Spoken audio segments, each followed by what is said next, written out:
can sit down first.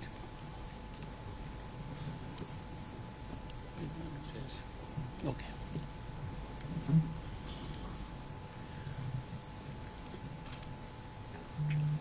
Ladies and gentlemen, please rise for the national anthem.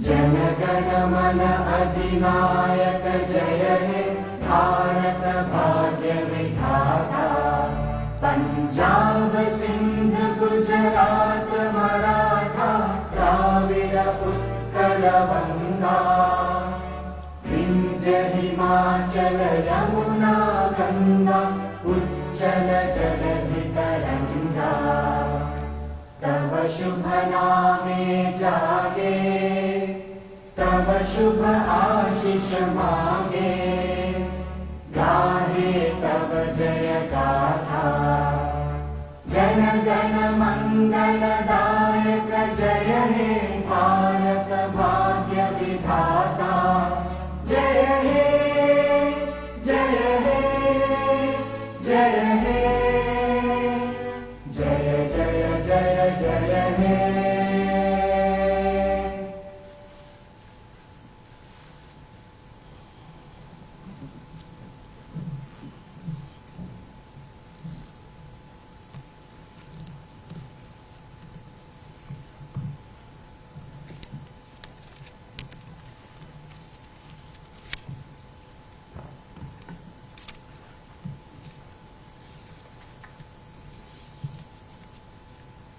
Good morning, ladies and gentlemen. I, Jayashree Parihar, Counsel at PSL Advocates and Solicitors. And I am Garv Malhotra, Partner at Skywards Law and Honorary Professor, NLU Delhi. And together we will be your compeers for the day. We welcome you all to the colloquium by IIAC, India International Arbitration Center, on International Arbitration, Indian Perspective. As everyone's aware, we have many great dignitaries, speakers and panelists with us today who have graciously taken out time from their busy schedules and have joined us for this colloquium. So I'm sure that everyone would definitely have a great time listening to them and learning from their experiences. At the beginning of this colloquium, I wanted to share some basic housekeeping rules with everyone. First, I request everyone to ensure that their phones are on silent mode. And second, would request everyone to come back for the sessions in time post the coffee and lunch break so that we can timely commence the sessions which are after the breaks. I thank everyone for their cooperation. At the start of this colloquium, we have the inaugural session, followed by the signing of the MOU between AALCO and IIAC, which in turn is followed by 4 sessions on contemporary relevant topics, and then concluded by the valedictory session followed by the vote of thanks. Therefore, without further ado, I now hand over to Justice Hemant Gupta for his welcome remarks. But before I do that, I would quickly introduce Justice Gupta, even though he requires no introduction. Justice Hemant Gupta, former Judge, Supreme Court of India, Chairperson, IIAC.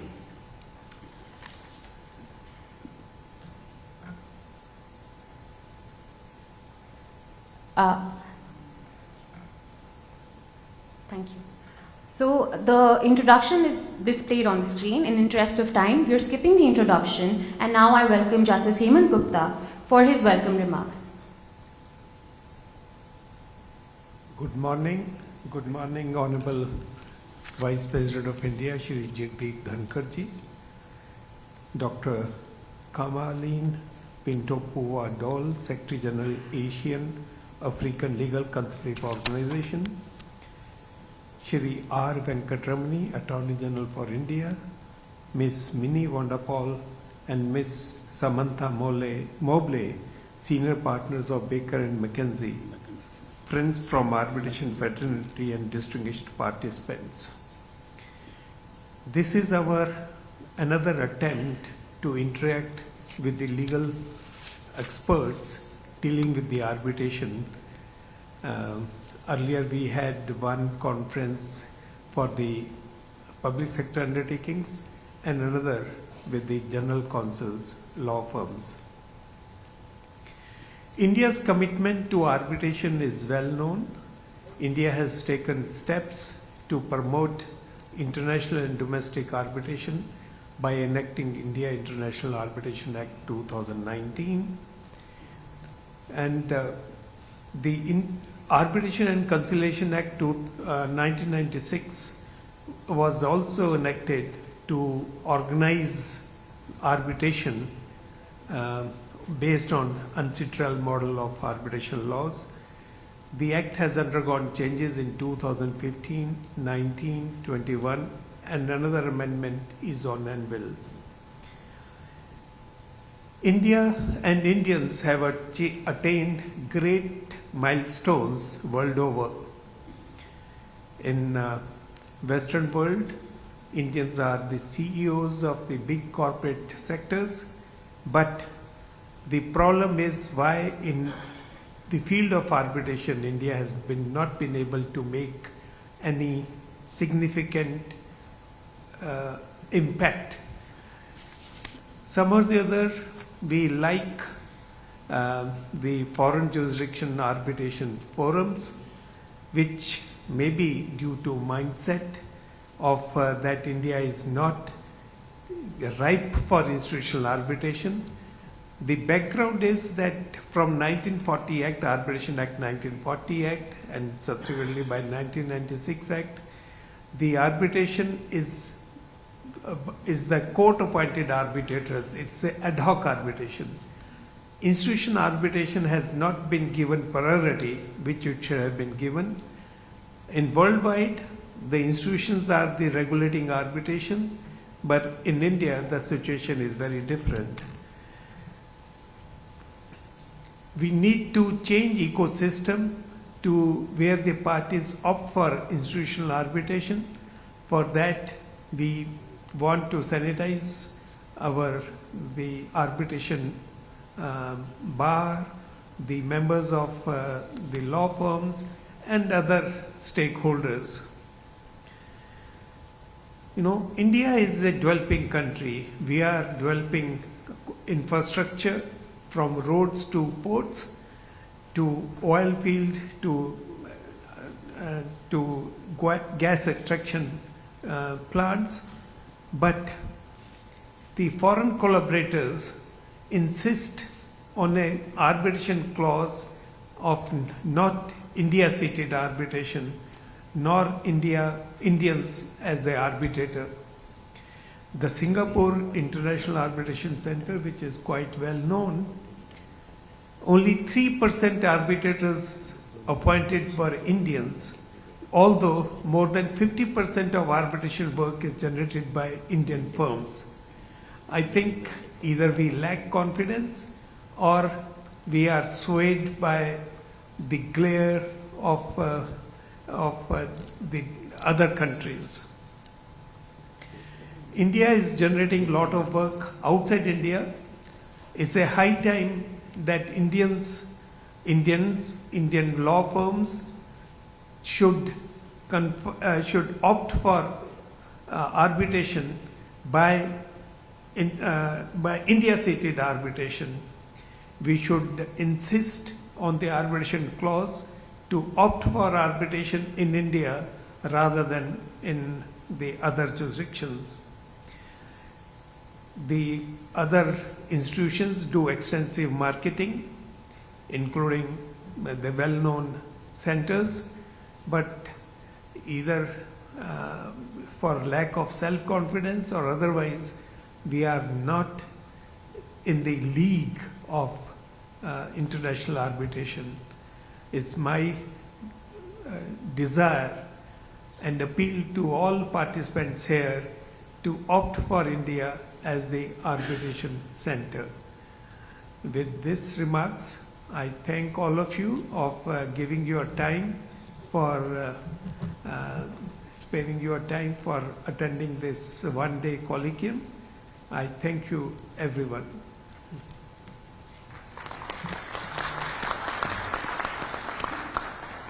Thank you, Justice Gupta, for opening the colloquium on such a positive note for India and for setting the stage for the discussions of the day. Ladies and gentlemen, I now welcome Ms. R. Venkatramani, the learned Attorney General for India, Sir, the floor is yours. You have assembled here today to mark a new chapter in our voyage to becoming a lead partner in the global efforts towards amalgamation of its varied arbitration universe. What a wonderful beginning to do so with the presence and blessings of our respected Vice President, whose deep and quick comprehensions of matters of law, justice and public affairs is a great asset. I greet him warmly and pay my respectful regards to him. Let me greet him and invite him to continue to lend his supportive arms to the cause of India's ascent into international arbitration world. Greetings and warm regards to Justice Hemant Gupta for conceiving this conference, which I may assure in important collaborations and common engagement between several initiatives in the field of arbitration.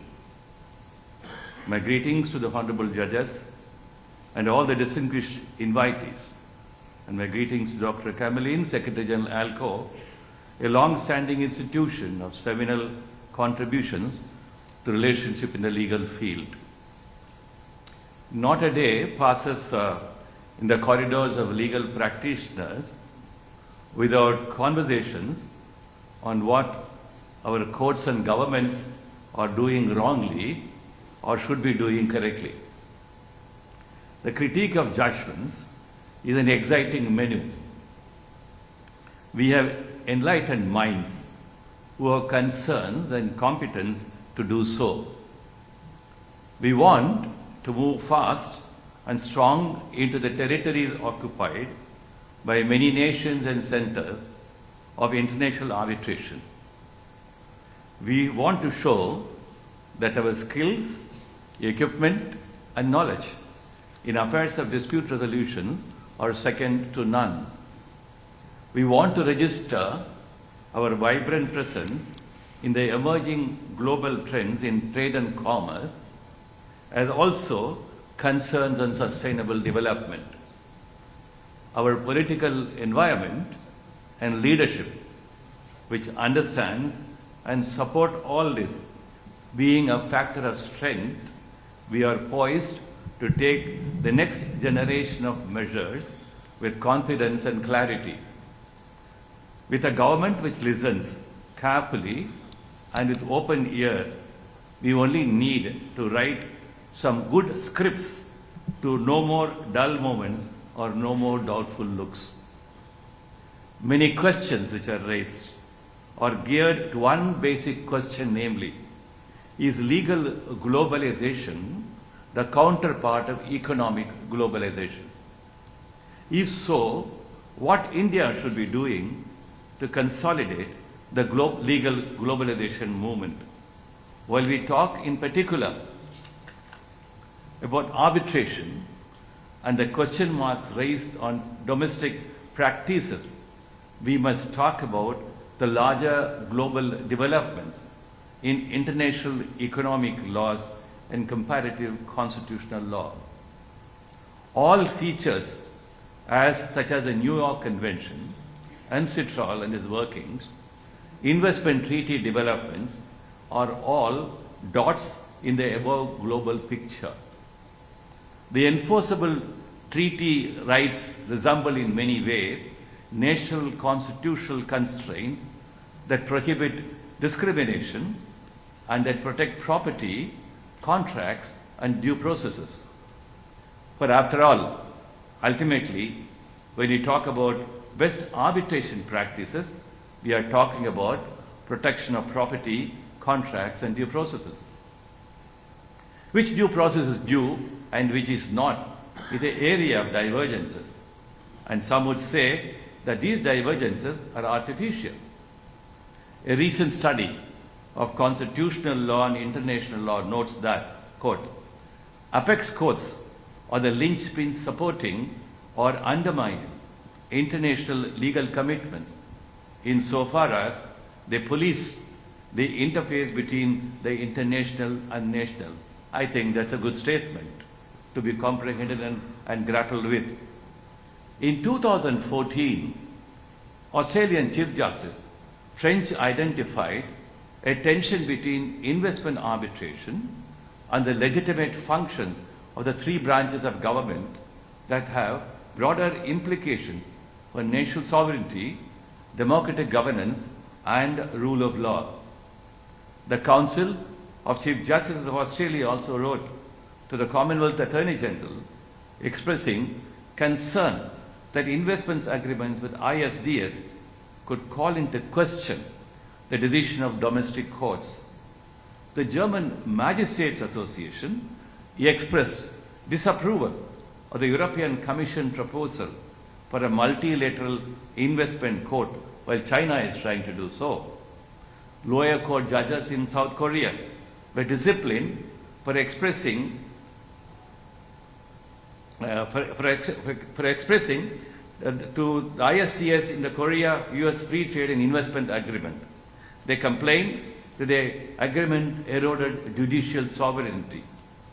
The Philippine Supreme Court, on the other hand, has upheld a Senate motion to accede to the World Trade Organization, effectively repelling arguments on nationalistic economic principles.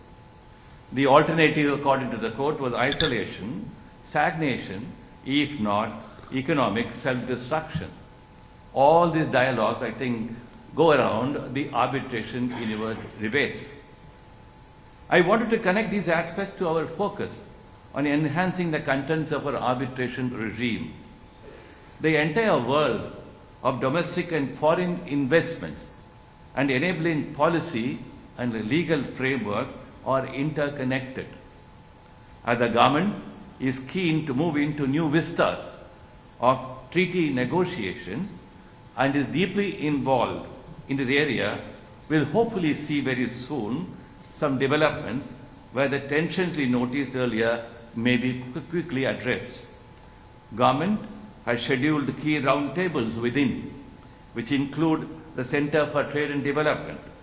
These roundtables are expected to address major sections of trade and investment, such as gas and oil, infrastructure, real estate, railways, and maritime trade. Few major port developments are in the pipeline.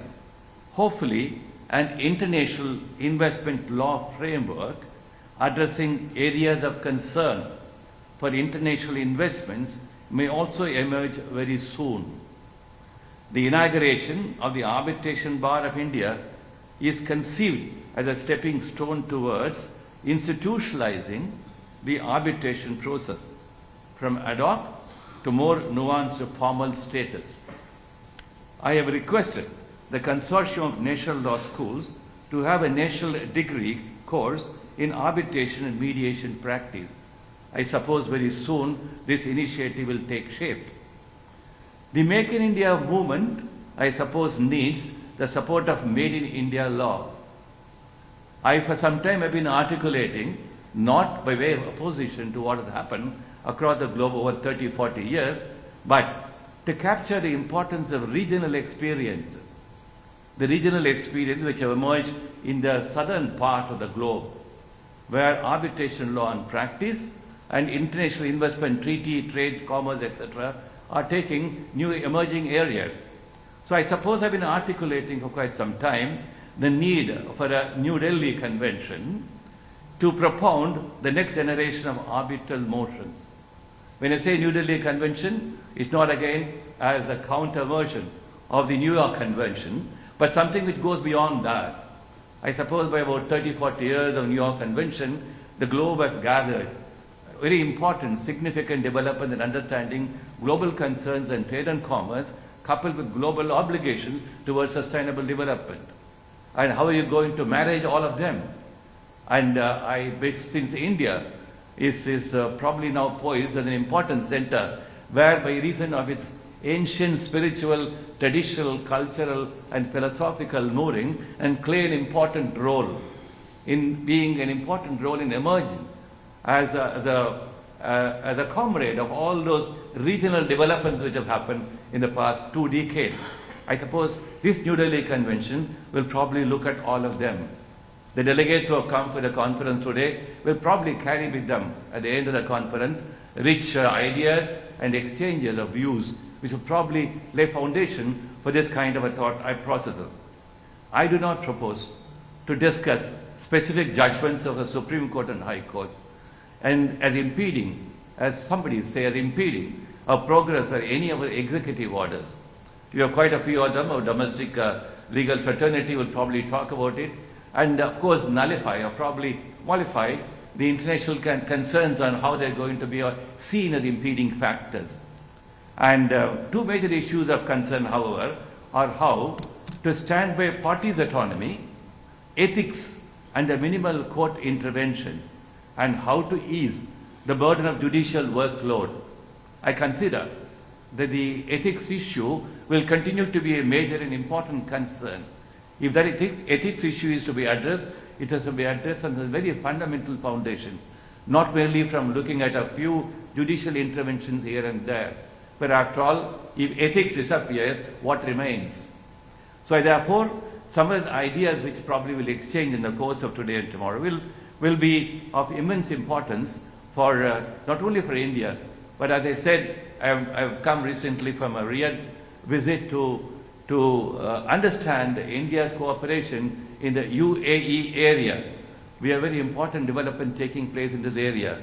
We need to harvest many of them.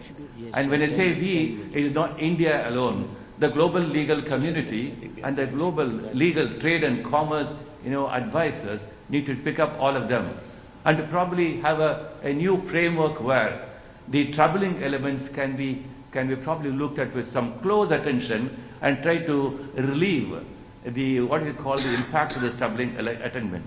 So I thought the ideas are going to be exchanged will certainly benefit us, and I once again thank Justice Hemant Gupta for the wonderful initiative. I greet all of you on a wonderful morning today, and I hope we will carry with us not only rich legal and other ideas, but the warmth of India's hospitality. Thank you for your attention. We thank you, sir, for joining us today and for your insightful and motivating opening remarks. I now welcome Dr. Cameline Pinpudur, Secretary General, Asian African Legal Consultative Organization, which is AALCO, for his opening remarks.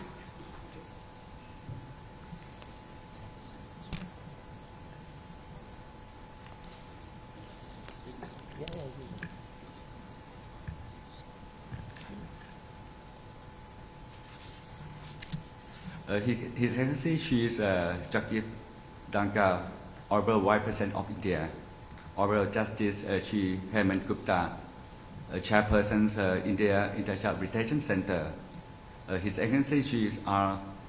Venkatramana, Attorney General of India. Excellency, ladies and gentlemen, a very good morning. At the outset, I would like to express my gratitude to the India International Arbitration Center, or IIAC, and Baker McKenzie for attending an invitation to the AALCO Secretariat to be part of the colloquium focusing on the Indian perspective on international arbitration. The topic selected for these colloquiums and the array of eminent panelists will definitely ensure a constructive engagement for promoting arbitration in India. And I wish the events all the success. Excellency, ladies and gentlemen, I'd like to take this opportunity to introduce briefly the AALCO, the Asian African Legal Consultative Organization, or AALCO, and its work, and share some thought on the issue of arbitration and also the Regional Arbitration Center set up under the auspice of the AALCO.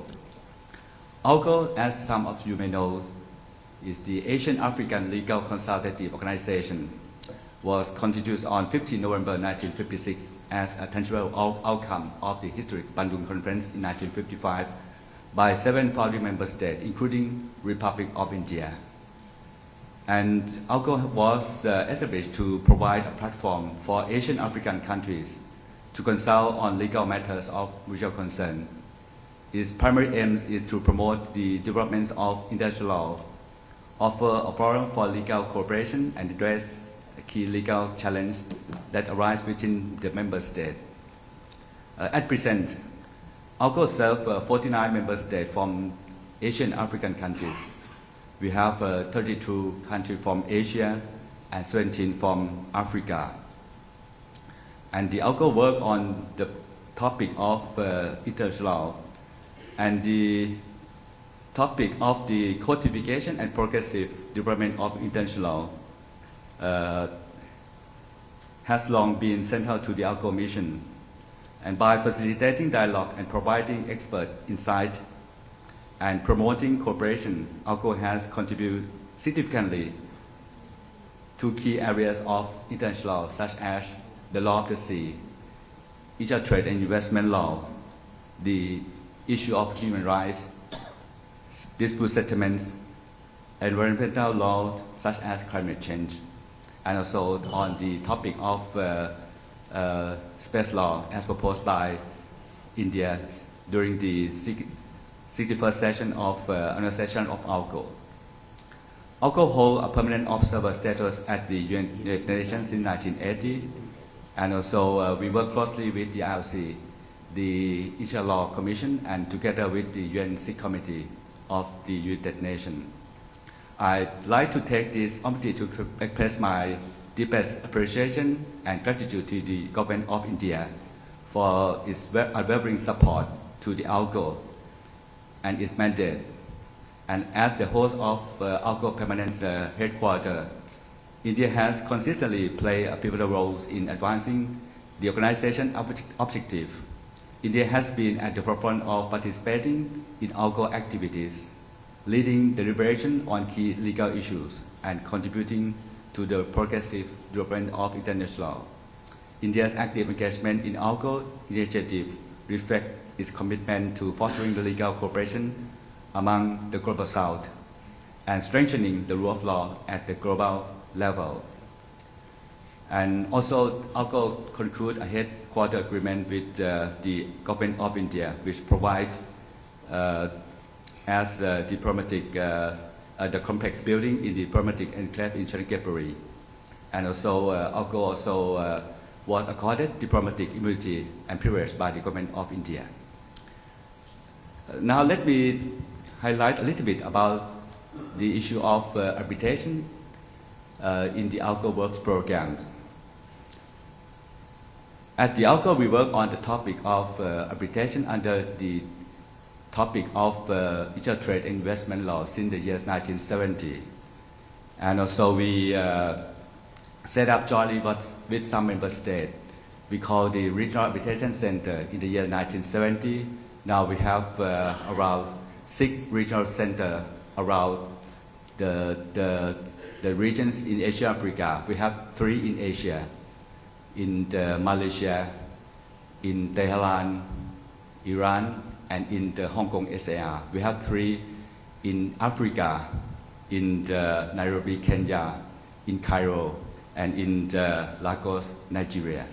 And all the centers set up by the host country agreement is being decided by the AALCO Secretariat and the host countries. And most of the 6 centers work closely on the issue of the ADR, the Alternative Dispute Resolution. And just recently, last week, we organized the 4th annual arbitration forums of the 6th center. And there are many topics during the annual session of the AALCO Center. And one on the topic, we focus on the topic of apart from the ADR, we focus on the issue of the ISDS, Investor State Dispute Settlement. And I'm very appreciative that now we have many number of the younger generations who are interested in the issue of the arbitration and who will in the future become the arbitrator in the case. We take this opportunity to appreciate the action of the younger generations. And also, apart from that, AALCO work closely with also many UN agencies such as UNCTAD. For example, we work on the issue of the Working Group 3 on the ISDS reform in terms of providing capacity buildings. And we also work closely with the MBA through the Department of Treaty and Legal Affairs by providing some events in New Delhi. So I'd like to conclude by thanking again for inviting the AALCO to be part of this very important event, and I look very much forward to cooperate with the IAC in the next coming years, and I wish that the IAC all the best in its future endeavors. And thank you again for your kind invitation and to share my thoughts with the most august gathering. So thank you very much. Thank you, Dr. Pinit Puwadol. And now, ladies and gentlemen, it gives me immense pleasure to invite the Honorable Vice President of Republic of India, Shri Jagdeep Dhankar. Sir, we are grateful for your patronage to this event and eager to hear your keynote address. Good morning, all of you. When Chairman, International Arbitration Center of India, extended invitation to me, I had very frank, forthright thought exchange with him. I indicated to Justice Gupta that he has a daunting task to impart much needed credibility to the Indian arbitral system. I was so happy and delighted when he reflected that some step has to be taken. I still recall what he told me. Realistic assessment of a malaise, an authentic diagnosis is fundamental in quintessence to find a resolution. My response was not encouraging. Justice Gupta was insistent. I reacted, Justice Gupta, when UNCITRAL model came in 1994, UK and India were two countries that had historical connect and had legislation in the same year, 1996. But look at the kind of jolts our act has had ever since then, and compare it with what happened in the United Kingdom. And therefore, to impart credibility and to undertake this very daunting task, there will have to be convergence of stakeholders. And those stakeholders are in the legislature, in the executive, in the judiciary, and in the bar. I'm so happy and delighted that he has taken the first step.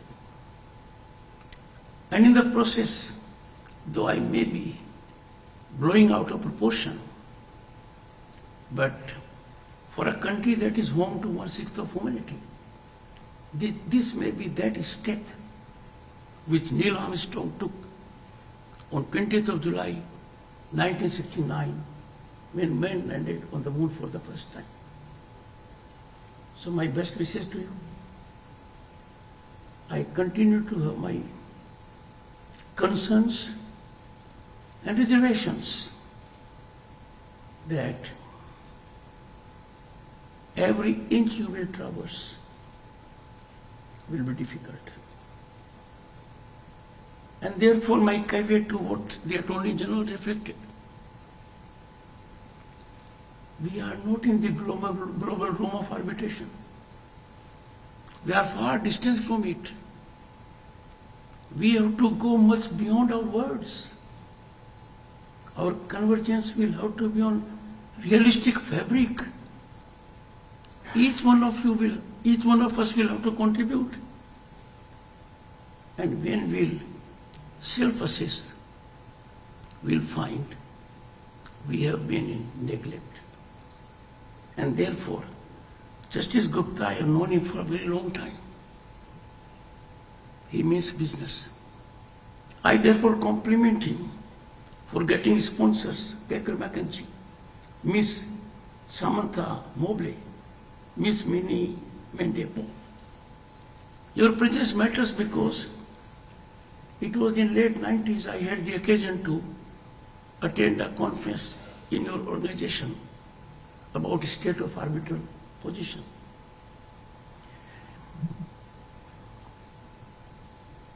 Our Attorney General is as much in law as in academics, and my expectations from him are always more. But I can tell you and share with you, my expectations from the Attorney General are realistic. And I am sure he would carry a message from this place that he will use his office to catalyze the change, particularly with respect to legislation that is ailing our arbitral process with painful interventions that evade finality and expedition. I am happy to greet Secretary General, Asian African Legal Consultative Organization, Dr.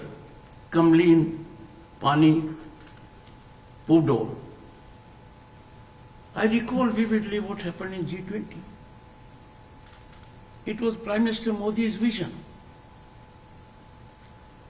and he succeeded in getting African Union as a permanent member of G20. European Union was already a member. When we examine this development in historical perspective, we'll realize the qualitative import of it.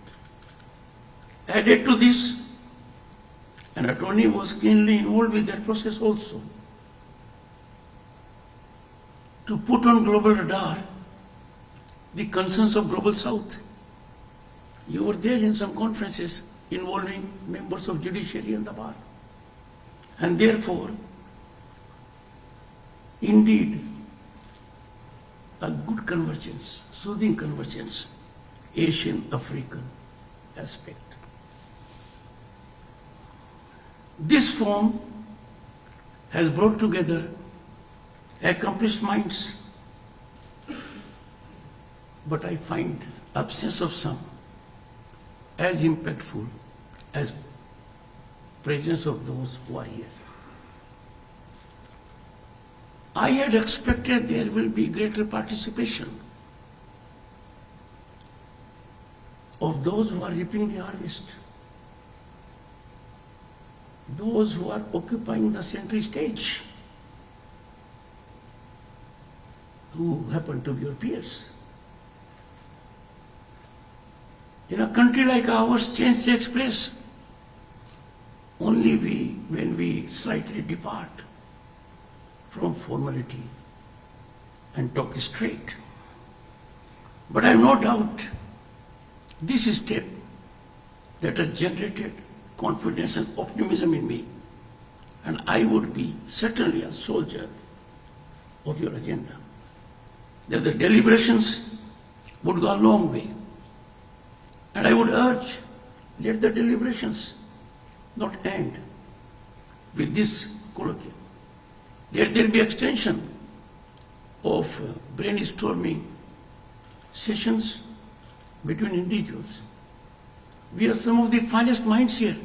When I look around, when I look at my friend, Senior Advocate Gaurav Banerjee, look at his lineage.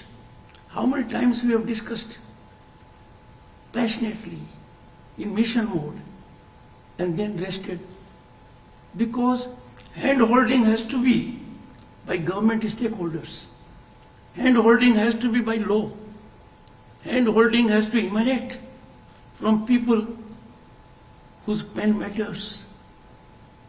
And therefore,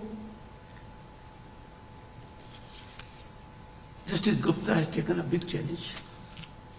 And every challenge has inbuilt potential opportunity. I have no doubt he will so convert.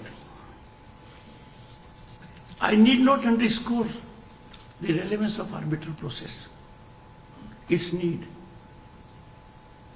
But in our country, and I can say with modest exposure to global arbitral process, having been in the International Court of Arbitration for about 3 years and associated with the commission of that outfit for about 9 years. Here we are not to regain credibility. We have to establish credibility of arbitration. There is a movement, subterranean, where people in commerce fear arbitral process. And that has to be overcome.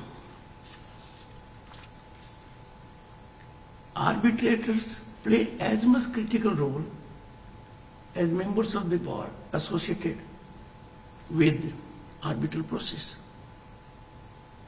Surprisingly, there is, I'm saying it with utmost restraint, absolute tight fist control of a segment, of a category that is involved with arbitral process determination. And this tight fist control emanates out of judicial fiats. And if we examine it on an objective platform, it is excruciatingly painful. This country has rich human resource in every facet: oceanography, maritime, aviation, infrastructure, and whatnot. And the disputes are relatable to the experience, which is sectoral. Unfortunately, we have taken in this country a very myopic view of arbitration, as if it is adjudication. It is much beyond adjudication. It is not conventional adjudication as historically evaluated globally.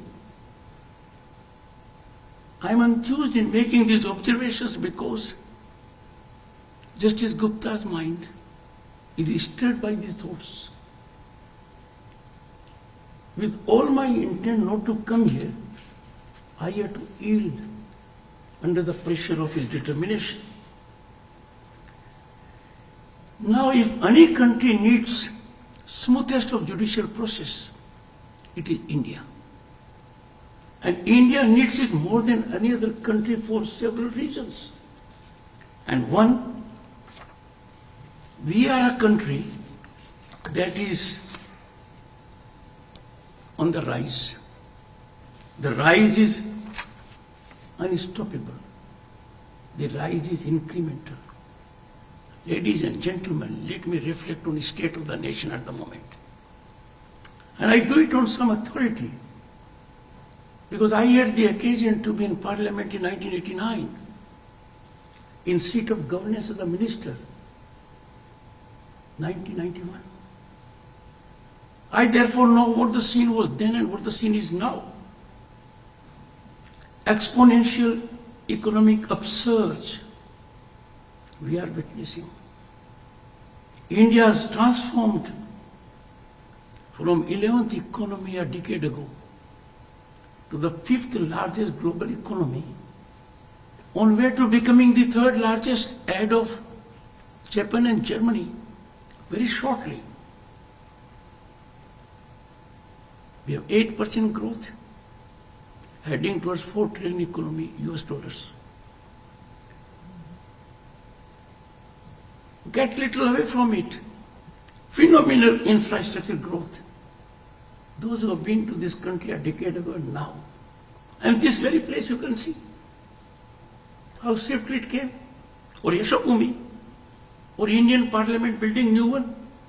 Even in the face of COVID, our highways, our aviation sector, our space sector, our deep sea sector. So we have phenomenal infrastructure growth. We have 4 new airports and 1 metro system built every year. Which country in the world can do it? daily 14 kilometers of highways and world-class highways and 6 kilometers of railways. A nation of 1.4 billion has deep technological penetration. 85 million have been benefited with affordable housing. 330 million with health coverage. And 29 million small businesses with loans annually. I'm giving out these figures because they have rational and rational to the extent arbitral process is concerned. Where the nation is heading, we boast of lunar and Mars missions, vaccine productions. We are focusing on semiconductors, quantum computing, clean hydrogen mission. We are in single-digit countries list that is focusing on artificial intelligence. We are one of the few countries in the world that is on way to exploitation of 6G commercially. And look at our spread of 4G all over the country. Every village has it.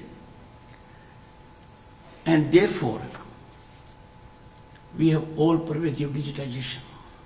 6 billion monthly digital transactions, third largest global ecosystem and the largest unicorn, well spread out. People-centric policies, toilet in the house, gas connection in the house, electricity connection in the house, internet connection in the house, road connection, everything is there. And therefore this development of a decade has converted India as the most aspirational nation in the world. People are now restive in restlessness. They want more. They want more because they have tested development. They have benefited from people-centric policies. And all this can come up only with upsurge in economic activity. And every economic activity will have differences, disputes, requiring quick solutions. Sometimes disputes and differences arise on account of perceptual variations, inadequate support, or helplessness. In this situation, it is very significant that we focus on adjudication. Now is the time when India is emerging in every field globally. Why not India should emerge as a global dispute resolution center? If I reflect to myself, and I enormously benefited by my stay as member in the International Court of Arbitration, what do they have which we don't? Their infrastructure is hardly comparable to what we have. And look at cultural centers where arbitrators can really engage. Go to Kolkata, go to Jaipur, go to Bangalore, Hyderabad, Chennai, any part. Get away from the metros and you'll have. I have seen in 10 years growth of arbitral centers with credibility in Dubai and Singapore. On self-assessment, without fear of contradiction, I can say we are nowhere. We are not in the mind of people who are having commercial relationship with us if it is international commercial arbitration. There was a time when this country had for the first time a power purchase agreement. My friend Gaurav Banerjee will bear me out. The agreement was settled by a law firm outside the country. But Justice Gupta, it provided for tariff on 3 terms. One tariff was A, if arbitration is in India as per Indian law. Then the tariff will be cheaper by A-1 if the arbitration is in India but not according to Indian law. It will still be cheaper if the arbitration was outside India and under outside legal regime. That we have to change. And this finds reflection in power purchase agreement of UNRWA.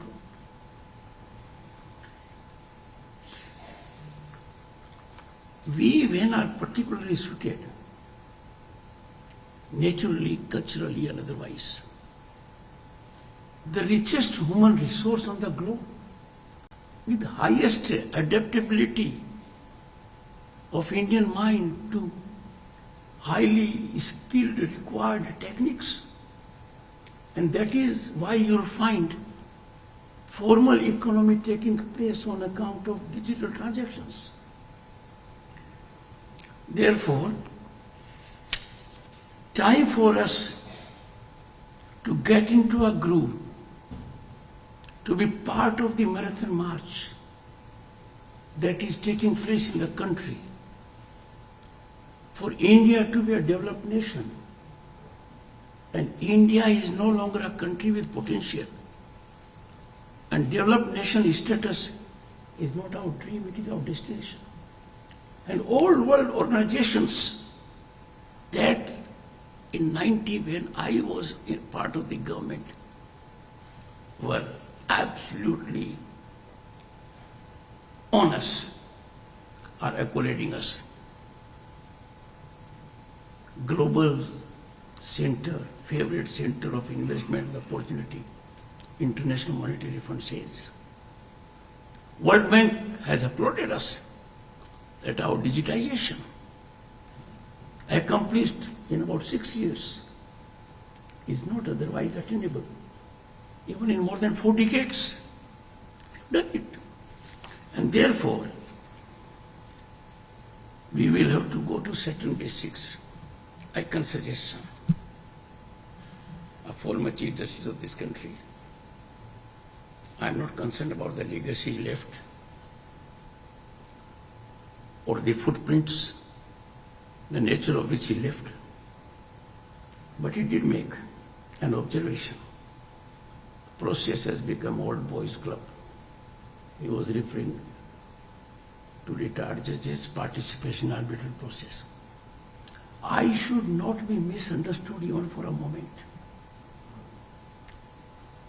Retired judges of this country are asset to arbitral process.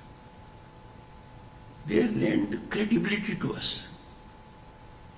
I know some of the former Chief Justices and judges being absolutely appreciated globally for international commercial arbitration. Justice Loda, Justice Thakur, let me tell you, amazing. All of the judges, Justice, everyone is doing.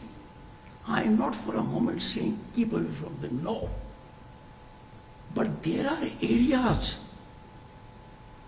where the arbitral tribunal needs to be supplemented by experts in the field of oceanography, in aviation, in infrastructure. Our judges are perhaps the best in the world. They apply mind. And therefore, not for a moment I should be misunderstood. I do not share the observation of the former Chief Justice of Old Boys Club. Justice Gupta is eminently suited, going by his passion and commitment, for bringing about a big change. But I am taking a critic's view. And critics' view is the Attorney General of the country can really reflect and make a big change. Which country in the world, Attorney, tell me, has so motu cognizance by the highest court?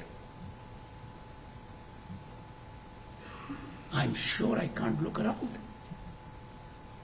And Article 136 intervention was supposed to be a narrow slit. The wall has been demolished. With anything and everything under the sun, including what a magistrate has to do, what a session judge has to do, what a district judge has to do, what a high court judge has to do. That wall demolition is also hurting arbitral process. All I am suggesting in all humility and as a concerned citizen of this country, that the issue which you are debating is of critical importance to micro, small industries. They want facile, easy, arbitral process. For want of time, I would not be able to say all I wish to say, and since I have shared my thoughts in private with Justice Gupta, I would concludingly sum up. Let us navigate, because it is time for us to navigate step by step from alternative resolution to amicable resolution. Why should it be alternative? It must be first option. Why should it be substitute to litigation? So, amicable resolution, from dispute resolution to difference resolution. Why do we label it dispute? These are differences. These are differences because a new person has taken to a particular enterprise in Make in India. He has engaged in a startup. There is some difference. This difference he wants to iron out because he is not all in all. He can't have affair with all of various departments. And therefore let us convert it from dispute resolution to difference resolution. And then why resolution? Why not make it from resolution to settlement? And why look for judicially enforceable package of awards? Let us get into consensual convergence.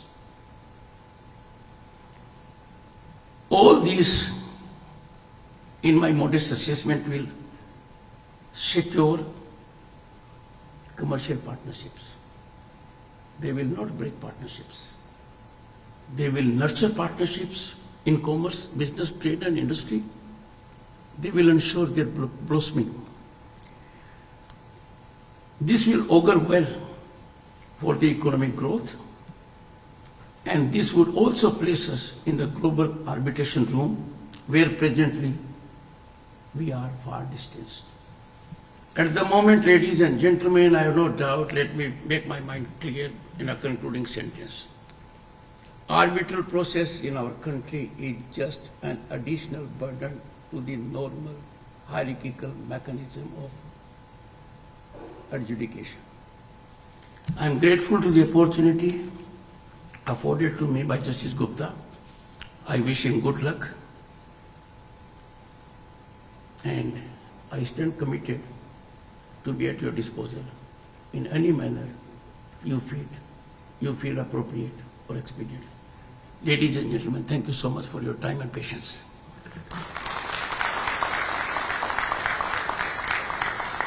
Honorable Vice President, sir, we are truly grateful for your encouraging, passionate, yet realistic remarks to this August gathering. Your remarks have set the tone for the discussions to follow.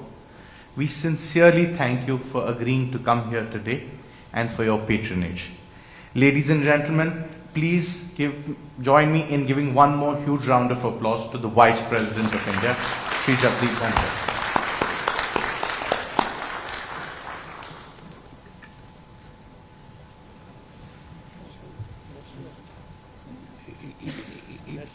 Is the national anthem? Please all rise for the national anthem.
Okay.